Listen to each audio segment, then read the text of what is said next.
Hello friends, welcome to Shivam education world. दोस्तों, VBA series के पहले लेक्चर में मैंने आपको बताया था कि किस तरह से शीट्स को सेलेक्ट किया जाता है और रेंज को सेलेक्ट किया जाता है, और किसी एक पर्टिकुलर सेल में कोई टेक्स्ट टाइप करना हो तो कैसे लिखते हैं। ये मैंने आपको पहले क्लास में बताया था। आज मैं आपको ये बताने वाला हूँ कि शीट नेम को सेलेक्ट करने पर या शीट के नंबर को सेलेक्ट करने पर दोनों में क्या डिफरेंस आता है, और किसी एक रेंज में मैंने एक सिंगल सेल को सेलेक्ट करना बताया था। आज मैं आपको बताऊंगा किसी रेंज को सेलेक्ट करना हो तो वो कैसे करेंगे। तो आइए दोस्तों, हम सीखते हैं कि शीट नेम और शीट के नंबर को डालने पर क्या डिफरेंस आता है और एडवांटेज किसमें रहता है। तो आइए स्टार्ट करते हैं। तो सबसे पहले मैंने आपको पिछले वीडियो में बताया था, डेवलपर टैब को मैंने इनेबल किया था रिबन में, ये देख सकते हैं आप। और उसके बाद मैंने आपको बताया था विजुअल बेसिक और एप्लीकेशन, जिसका शॉर्टकट है Alt+F11। तो ये Alt+F11 करें या यहाँ पर क्लिक कर दें तो ये विंडो खुल के आ जाती है, माइक्रोसॉफ्ट विजुअल बेसिक और एप्लीकेशंस। इसके बाद यहाँ पर आप देख सकते हैं प्रोजेक्ट एक्सप्लोरर में शीट 1, शीट 2, शीट 3 ये लोकेशन बता रहा है, शीट का नंबर बता रहा है, और ये शीट नेम है मुंबई, लखनऊ, दिल्ली। ये ब्रांच नेम का मैंने शीट नेम रख रखा है, तो यहाँ पर ये डिफाइन कर रहा है शीट की लोकेशन और शीट नेम को। इसके बाद मैंने आपको बताया था कि व्यू में जाकर, टूल बार में जाकर डीबग टूल बार यहाँ पर मैंने ऐड कर लिया था, जिससे हम स्टेप की वाइज इंफॉर्मेशन निकाल सकते हैं। डीबग करके एक एक स्टेप को F8 करके हम उसको इवेल्युएट कर सकते हैं। तो सबसे पहले मैं यहाँ पर क्या करूँगा, मैंने आपको बताया था कि इंसर्ट में जाके एक मॉड्यूल को मैंने यहाँ पर इंसर्ट कर लिया। अब यहाँ पर किस तरह से कोडिंग करेंगे, पिछले वीडियो में मैं बता चुका हूँ, एक बार फिर से रिवाइज कर लेते हैं। सबसे पहले लिखा जाता है सब, और आखिरी में, सबसे आखिरी में होता है सब। तो सबसे पहले मैंने सब टाइप किया और स्पेस देके मैं अपने कोडिंग का, अपने प्रोग्राम का एक नाम रखूँगा। मैं यहाँ पर रख लेता हूँ शीट्स अंडरस्कोर। अच्छा, मैंने आपको बताया था कि जब प्रोग्राम का या मैक्रो का कोई नेम मैं यहाँ पर डिफाइन करता हूँ तो उसमें कोई भी स्पेस या स्पेशल कैरेक्टर नहीं लेता है, केवल अंडरस्कोर ही लेता है। अगर मैं यहाँ पर हाइफन लगा के यहाँ पर टाइप कर देता हूँ sheets -VBA bracket open bracket close, और यहाँ पर एंटर करता हूँ, तो ये देखिए क्या आ रहा है, कंपाइल एरर आ रहा है। ये कह रहा है एक्सपेक्टेड क्या है, एंड ऑफ स्टेटमेंट। अगर मैं ओके करता हूँ तो ये देखिए ये सेलेक्ट कर रहा है हाइफन को, ये केवल अंडरस्कोर ही लेता है यहाँ पर, और ये कोई भी स्पेशल कैरेक्टर या स्पेस को नहीं लेता है। अब जब मैं एंटर करूँगा तो यहाँ पर देखिए एंड सब अपने आप लग के आ गया। यहाँ पर मैं बीच में कोडिंग कर सकता हूँ। तो सबसे पहले यहाँ पर मैं क्या कर रहा हूँ, शीट 1 में मुंबई, शीट 2 में लखनऊ और शीट 3 में दिल्ली है। तो सबसे पहले आप देख लीजिए कि यहाँ पर लखनऊ और तीसरी जो शीट है दिल्ली, यहाँ पर एक रेंज है, इसको मैं सेलेक्ट करके आपको दिखाना चाहता हूँ कि कैसे इस रेंज तक पहुँचेंगे और उसको सेलेक्ट करेंगे। दिल्ली में है H4 से लेकर I14 तक ये रेंज है। तो सबसे पहले मैं कहाँ पर हूँ, मुंबई वाली शीट में हूँ, और यहाँ पर मैंने खोल रखा है मॉड्यूल, इंसर्ट करा रखा है, और यहाँ पर मैं कोडिंग कर रहा हूँ। तो सबसे पहले मैं यहाँ पर लिखूंगा शीट में मुझे शीट सेलेक्ट करनी है, कौन सी, दिल्ली वाली शीट। तो शीट में जाने के लिए अभी आपको ये लग रहा होगा कि याद करना पड़ेगा। जैसे जैसे क्लास में आगे बढ़ूंगा ये आप इसके लिए आप यूज टू हो जाओगे, और आप अपने आप से इसको लगाने लगोगे, तो कुछ भी डरने या घबराने की आवश्यकता नहीं है। तो शीट्स के बाद ब्रैकेट ओपन किया, और यहाँ पर कौन सा मैं ले रहा हूँ, दिल्ली, डबल कोट्स में मैंने ले लिया दिल्ली, ब्रैकेट क्लोज कर दिया, डॉट सेलेक्ट और एंटर कर दिया। तो ये क्या कह रहा है कि शीट दिल्ली वाली शीट को सेलेक्ट करो, सबसे पहला स्टेप है, ठीक है। इसके बाद मुझे कहाँ पर जाना है, मुझे किसी सेल को अगर सेलेक्ट करना है या किसी रेंज को सेलेक्ट करना है तो मैंने आपको बताया था क्या लेते हैं, रेंज और ब्रैकेट स्टार्ट, और इसके बाद मैंने अभी आपको बताया था H4 से लेकर डबल कोट्स में H4 से लेकर और पूरी रेंज लेनी है ना, तो उसके लिए कॉलम I14 तक और ब्रैकेट डबल कोट्स क्लोज करके ब्रैकेट क्लोज कर दिया। इसको क्या करना है, डॉट सेलेक्ट, इसको मैंने सेलेक्ट कर दिया। तो मैंने सबसे पहला स्टेप क्या किया, sheets Delhi dot select, Delhi वाली शीट को सेलेक्ट करो और रेंज H4 से I14 को सेलेक्ट कर दो। इतना काम मैंने कर दिया और अब मैं आपको दिखाता हूँ, मैं मुंबई वाली शीट में हूँ। मैंने क्या किया, F8 प्रेस किया तो ये मेरे मैक्रो पे, मेरे प्रोग्राम पर इसने हाईलाइट कर दिया कि ये मैं रन कराने वाला हूँ। फिर मैंने F8 प्रेस किया, ये डीबग करके मैंने आपको पिछले वीडियो में बताया था एक एक स्टेप से, अगर F5 प्रेस करूंगा तो पूरा प्रोग्राम एक साथ रन हो जाएगा। एक एक स्टेप को रन कराने के लिए F8 करते हैं डीबग टूल बार में जाकर। अब यहाँ पर इसने कहा शीट्स दिल्ली डॉट सेलेक्ट, तो F8 प्रेस करेंगे तो ये स्टेप एग्जीक्यूट होगा। ये देखिए दिल्ली वाली शीट पे ये पहुंच गया। इसके बाद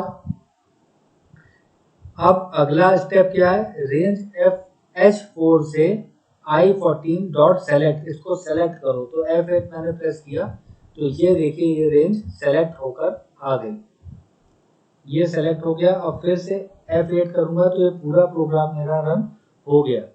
मैं यहाँ पर आपको बताना चाहता हूँ कि अगर शीट 1, शीट 2, शीट 3, अगर मैं यहाँ पर, ठीक है, ये दिल्ली की जगह अगर मैं यहाँ पर टाइप कर दूं शीट 1, दिल्ली कौन सा है, शीट 3, तो अगर मैं यहाँ टाइप कर दूं शीट 3 तो क्या ये एग्जीक्यूट होगा। शीट 3 मैंने लिख दिया, मतलब शीट का लोकेशन लिख दिया कि ये तीसरे नंबर की शीट है। तो आइए F8 करके देखते हैं, फिर से F8 किया। अब F8 करने पर क्या शीट 3 में ये मूव करेगा क्या, यहाँ पर मैंने क्या किया, F8 किया तो ये क्या कह रहा है, रन टाइम एरर 9, सब स्क्रिप्ट आउट ऑफ रेंज, ये एरर बता रहा है। इसको शीट 3 नहीं मिल रहा क्योंकि यहाँ पर मैंने शीट 3 का नाम रख रखा है दिल्ली, तो ये एग्जीक्यूट नहीं होगा। मैंने एंड कर दिया। अब आप देखिए फिर से अगर मैं इसको दिल्ली करूंगा तो ये एग्जीक्यूट होगा। यहाँ पर देखिए मैंने दिल्ली कर दिया फिर से, और अब मैं यहाँ पर चला जा रहा हूँ लखनऊ वाली शीट में और इसको एग्जीक्यूट कराऊंगा मैं।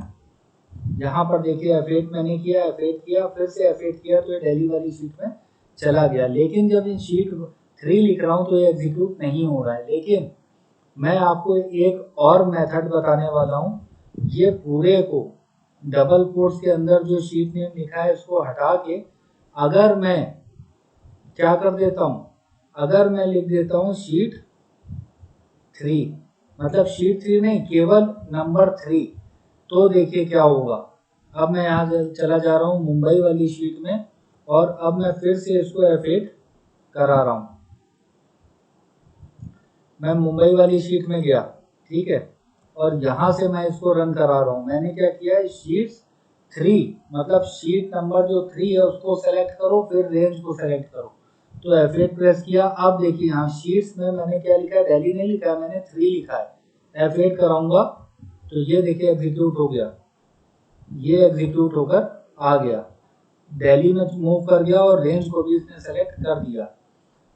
मैं फिर से एक बार आपको दिखाता हूँ, यहाँ पर मैं क्या कर रहा हूँ, इसको मैंने क्लोज किया और ये मैं चला गया वापस मुंबई वाली शीट में। मैं यहाँ पर हूँ, विजुअल बेसिक मैंने खोला और यहाँ पर आप देख सकते हैं शीट्स को मैंने 3 यहाँ पर लिखा हुआ है। अब F8 से मैं इसको रन करा रहा हूँ तो यहाँ देखिए तीसरी शीट पे ये मूव कर गया, ठीक है, और फिर से जब ये मैंने F8 एग्जीक्यूट कराया तो यहाँ पर देखिए रेंज को इसने सेलेक्ट कर दिया। अब यहाँ पर अगर मैं शीट 1 डाल दूं, ये मैंने शीट 1 डाला, तो अब मैं इसको अगर एग्जीक्यूट कराऊंगा तो ये शीट 1 में मूव करेगा, मुंबई में चला जाएगा। ये देखिए और मुंबई वाली शीट में रेंज H4 से I14 को F8 करते ही सेलेक्ट कर देगा। ये देखिए, तो मुझे उम्मीद है यहाँ तक आपको समझ में आ रहा होगा। लेकिन मैं क्या बताना चाहता हूँ आपको, ड्रॉबैक क्या है, सबसे बड़ा ड्रॉबैक क्या है, मैं आपको दिखाता हूँ ड्रॉबैक क्या है इसका। मैं मुंबई वाली शीट में हूँ और यहाँ पर मुझे इसको सेलेक्ट करना है, ठीक है। तो अब अगर मैंने प्रोग्राम यहाँ पर क्या कर रखा है, 3 मैंने डाला, यहाँ पर मैंने 3 डाला हुआ है।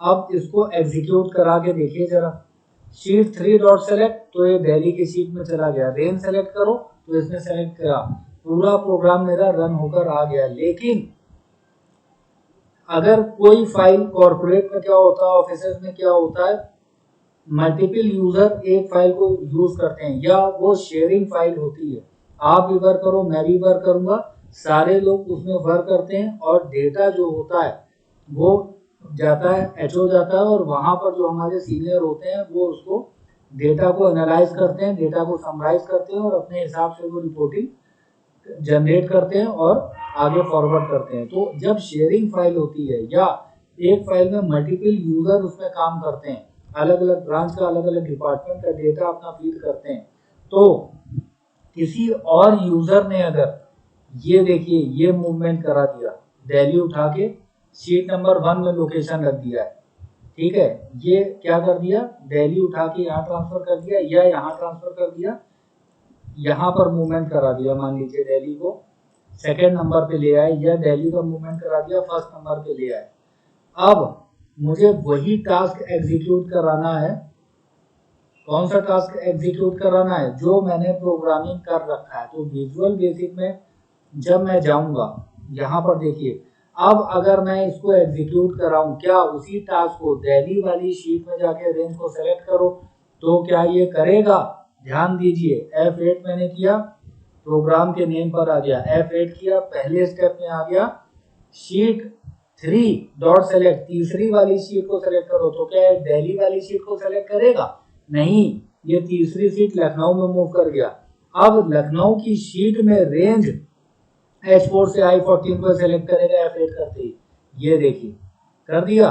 तो मेरा टास्क क्या था, मेरा VBA प्रोग्रामिंग क्या था, मैंने क्या सेट किया था, दिल्ली वाली शीट में इस रेंज को सेलेक्ट करो, लेकिन जब यूजर ने इसको मूव करा दिया तो यहाँ पर ड्रॉबैक क्या है, शीट में अगर लोकेशन लिखेंगे तो मेरा काम नहीं होगा, लेकिन अगर शीट में शीट का नाम लिखेंगे, डबल कोट्स में मैंने दिल्ली अगर कर दिया, तब अब ये ठीक तरीके से मूव करेगा। अगर मैं लखनऊ में भी हूँ ना, तो दिल्ली में इस रेंज को वो सेलेक्ट करेगा। यहाँ पर देखिएगा आप, मैं इसको एग्जीक्यूट करा रहा हूँ F8 से, ठीक है, ये मैंने एग्जीक्यूट कराया, तो ये लखनऊ से होकर अब ये दिल्ली में चला जाएगा और रेंज को भी ये सेलेक्ट कर लेगा, ये देखिए कर लिया। अब ये फर्क नहीं पड़ता कि इसको कहाँ पर मूव कराया जाए, अगर मैं दिल्ली को उठाकर इस सेकंड पोजीशन पे कर दूं और अब मैं इसको एग्जीक्यूट कराऊं तो भी ये काम करेगा। लेकिन यहाँ पर अगर शीट का लोकेशन 3 रखा होता तो ये एग्जीक्यूट नहीं होता। अब देखिए फिर से मैं कहाँ पर हूँ, मुंबई वाली शीट में हूँ, ये दिल्ली की शीट पे पहुंच गया और उसने रेंज को भी सेलेक्ट कर दिया। तो इस तरह से काम करता है शीट का। अगर आप नेम वहां पर यहाँ पर डालते हैं या पर शीट, या अगर आप फिर शीट की लोकेशन डालते हैं, तो शीट की लोकेशन डालने में ड्रॉबैक रहता है कि अगर उसका शीट का मूवमेंट कर दिया गया है तो वो प्रोग्राम रन करेगा लेकिन उसमें गलत आउटपुट आएगा, जो मैं चाहता हूं वो नहीं आएगा। ठीक इसी तरह से अगर मैं रेंज की जगह यहाँ पर सेल्स डालता हूं और यहाँ पर सेल्स के बाद ब्रैकेट ओपन करता हूं, तो ये आप देख सकते हैं रो इंडेक्स, कॉलम इंडेक्स। तो ये हम इस तरह से भी कर सकते हैं या रेंज ही डालेंगे, ये डीप मैं नेक्स्ट वीडियो में आपको सिखाऊंगा। आज मुझे उम्मीद है कि आपको समझ में आ गया होगा कि शीट्स में अगर मैं नेम डालता हूं तो मूवमेंट करने पर भी आउटपुट जो मैं चाहता हूं वही आता है, लेकिन अगर लोकेशन 1 2 3 डाल देता हूं तो शीट के मूवमेंट पे वो आउटपुट बदल जाता है, ये ध्यान रखिएगा। तो दोस्तों आज के वीडियो में बस इतना ही। नेक्स्ट क्लास में मैं आपको ये बताऊंगा कि सेल्स को रो इंडेक्स और कॉलम इंडेक्स के थ्रू आउटपुट किस तरह से ला सकते हैं, रेंज की जगह सेल्स को सेलेक्ट कर सकते हैं या नहीं, या इसका ड्रॉबैक या एडवांटेज क्या है। तो थैंक यू फ्रेंड्स, आज के वीडियो में बस इतना ही। चैनल को सब्सक्राइब करके बेल आइकन को प्रेस कर दीजिएगा, वीडियो को लाइक करके जाइएगा। स्किल को एनहेंस करते रहिए और लाइफ में ग्रोथ करते रहिए। आपके बेहतर कल के लिए मैं अलग अलग प्लेलिस्ट में अलग अलग लर्नर्स के लिए वीडियोस रेगुलर बनाता रहता हूँ, इसलिए